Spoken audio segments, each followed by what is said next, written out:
Welcome to the web series, The Hero's Call, where champions of safety and justice in the community are profiled. The series is co-hosted by attorney Mark Diller and his colleague, Dr. John Naranja. Dr. John is both an attorney and a doctor. You know, they say that a picture's worth 1,000 words, but we know that it's more than that. Because pictures mark history.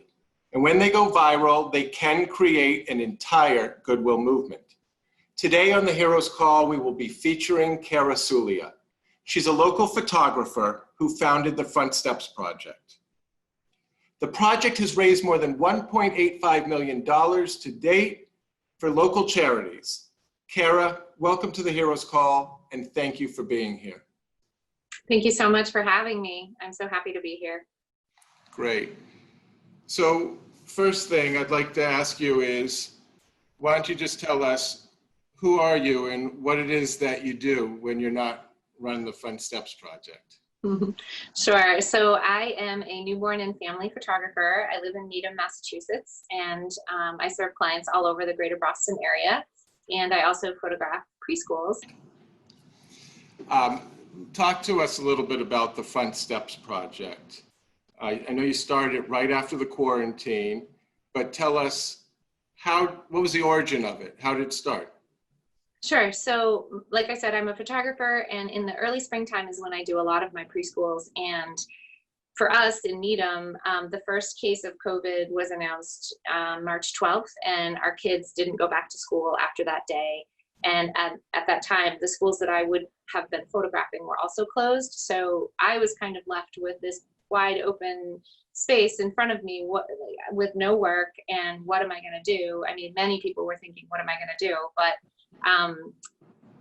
you know, I had this feeling of this, you know, huge historic thing happening. And as a photographer, I'm always thinking, how can I document this? And it was kind of just going through my mind, how am I going to document this very interesting time? We're all socially distant. We're all supposed to quarantine.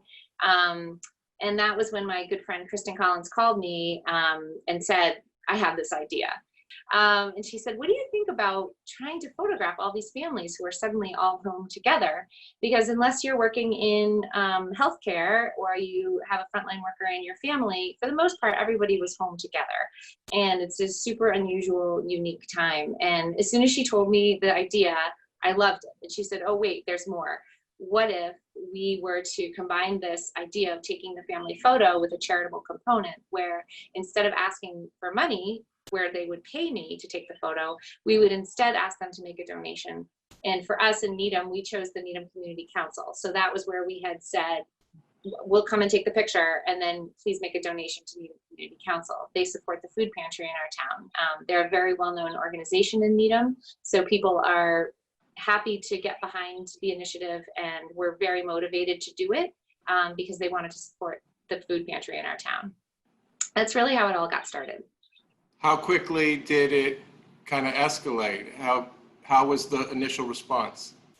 So we launched the project on March 18th. I believe it was St. Patrick's Day. I got my remote and my tripod out, and I took a picture of my own family on the front steps because I needed something to post. I needed some content to share on social media. So I took a picture of my own family. We went back and forth over the course of those days between March 12th and March 17th, working out the details. What were we going to call the project? Who was the charity going to be? And then I actually got some pictures of friends' families, so I would have content ready to go once we launched. I set up a GoFundMe, and we posted the first photo on March 18th. And at first I set a fundraising goal of $1,000 because I really wasn't sure if it was going to work or not. I didn't know if people were going to get excited or just think it was silly. And within the first 24 hours, we easily surpassed the $1,000 goal. I set it to 5,000, then I set it to 10,000, and now, you know, 3 months later, we're at almost $50,000 for the Needham Community Council. So it was pretty evident immediately within the first 24 hours. I woke up the next day and I had hundreds of messages. People wanted to take part in this. It's like the power of social media. People could see their friends' photos being posted, and they said, I want to do that too. Like, my family's home, I want a photo on my front steps. And I really want to give back during this crisis, and I don't know exactly how. So you're providing an avenue to do that. So there was, a few reasons why it was so successful, but that's kind of how it all got started. And it was evident immediately that it was going to be successful. So initially, you helped choose the initial charity that was going to be donated, but did Yes. that evolve and that go on to other charities at some point? So for Needham, we've always just done the Needham Community Council. I have a lot of photographers that follow me, and they saw what I was doing and immediately started asking me for more information. Photographer knows a good idea when they see it. So the photographers started messaging me saying, hey, I'd like to do this in my town. Would you mind if I copy you? Because people are very sensitive about copying. And Kristen and I discussed it, and we thought, I think we might be onto something here. I think this has a chance of going viral. We weren't totally sure if it would go beyond New England, but we quickly put together kind of a playbook of how to do it yourself, and we put it on our website, and it was just bullet points of basically how we got started. So I did it, they saw it, then their followers saw it, and then it just started to spread. And so each photographer would choose a nonprofit or a local organization that was special to them or important to their town. And we didn't have any say in that. We just said, here you go, here's the information, and we wish you the best of luck, and please let us know if you have questions. So Cara, it's amazing how quickly everything escalated and how viral the whole project became. Do you have any ideas or thoughts as to why it became viral so quickly? I think it was primarily the power of social media. So I think it was kind of like this perfect combination of photographers who wanted to do good and were out of work and had a little bit more time on their hands than normal. When you talk about the group of photographers, does that also continue to grow outwards as each person takes a photograph of families and it continues to go viral in that sense? Yeah, I think so. I think that each photographer that participates has like a new audience that they're sharing their photos with. So here's the first slide. What are we looking at here? So over the course of the last 3 months, we have been tediously compiling data from over 500 photographers that we know of that are participating all over the world. It's primarily in the United States and Canada, but we do have photographers in about 12 countries that are participating. I'm sure there's other people out there, but it's literally just Kristen and me collecting the data over social media, like messaging people on Instagram to get the information, and then also doing a search on the GoFundMe website. You can search for Front Steps Project as a keyword, and then it pops up with hundreds of results, and just painstakingly calculating the data. We have a row for every photographer, how much money they've raised, what they're raising it for, and then we have the categories broken out. So what you're looking at is how much money we've raised to date. Let's look at the next one here. That's my family. So this was the very first photo that was ever taken for the Front Steps Project. When we named the project, we went back and forth and tried to figure out what to call it. And we actually did some hashtag research because we wanted it to be something completely unique.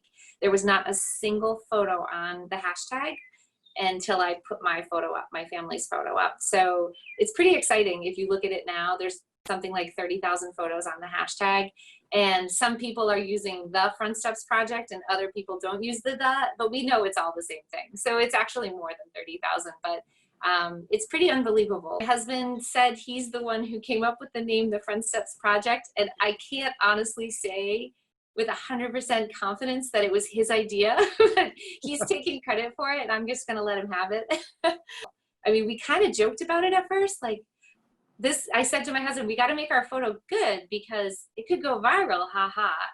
And then sure enough, it did. Here's the next slide. So that's Kristen's family. So she's the co-founder, the idea generator, and she is the absolute powerhouse behind the scenes because, I'm the photographer and we had a team of 3 other photographers in Needham that volunteered their time to help out. And she had to do all of the correspondence, all the logistics. She did our maps every day. As things started to go more viral, what kind of responses, or can you tell us about some of the responses you were getting either from from the families or even within yourselves as you saw the numbers go up in terms of donations and things like that? Like, it's such a feel-good experience to have helped raise so much money, but then also to have so many people saying they feel good because of us. It's been phenomenal. Right. What are we looking at here? So this is Beth Israel in Needham.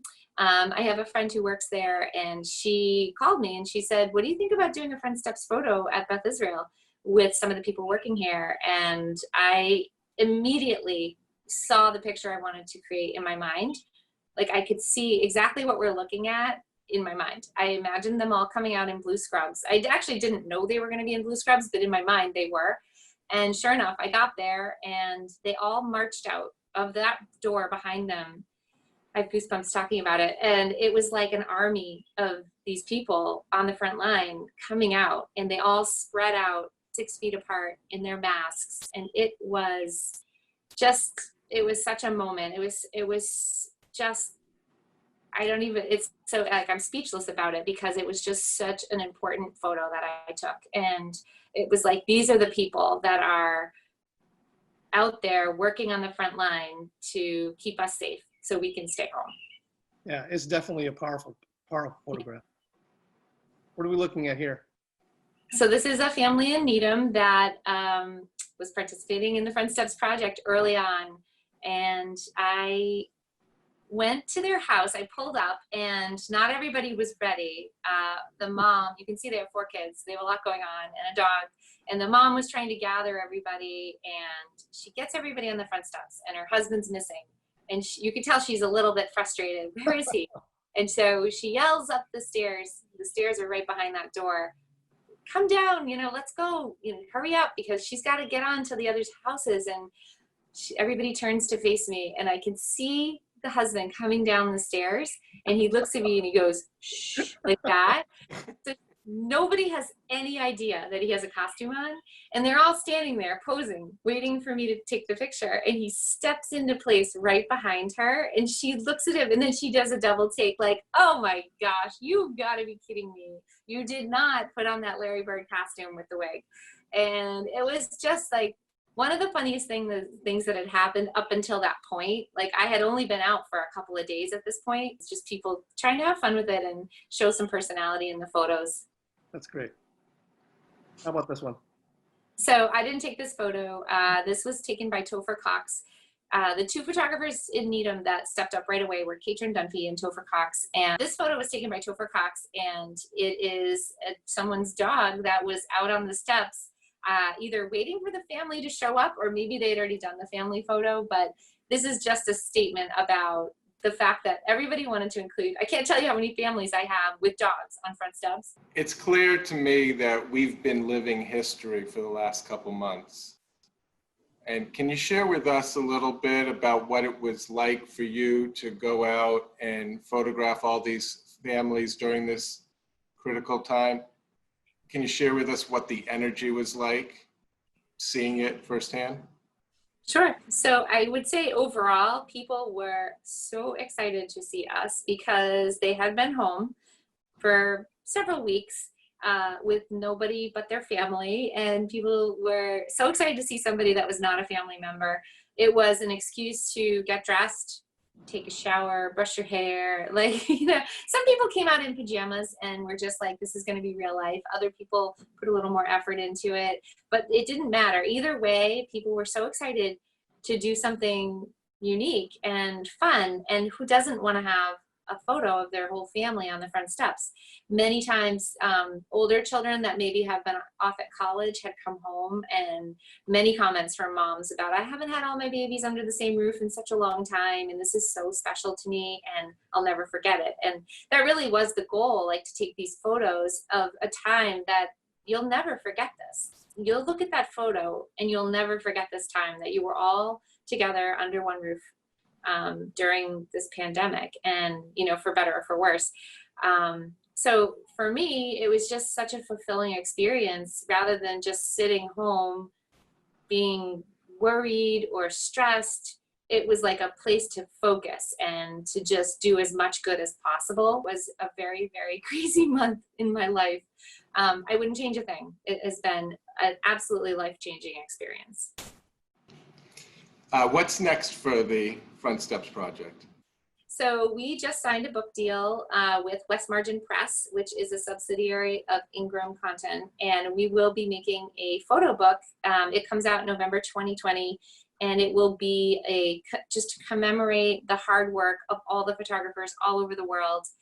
It will have several hundred photos in it, along with some captions to tell. There's some really extraordinary stories, not in Needham, but in other places. I mean, we have great stories too, but there's stories all over the globe of how this impacted the photographers or how it impacted the families. And then we hope to also produce a Needham book just focused on the Needham families that we can donate to the library and to the Needham Community Council and whoever else might want to buy it.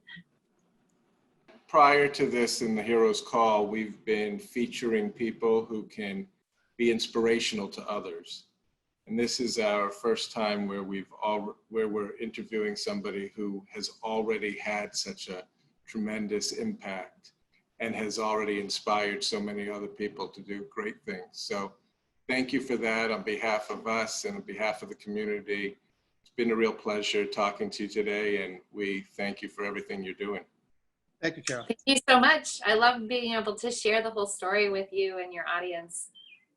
Great, thank you.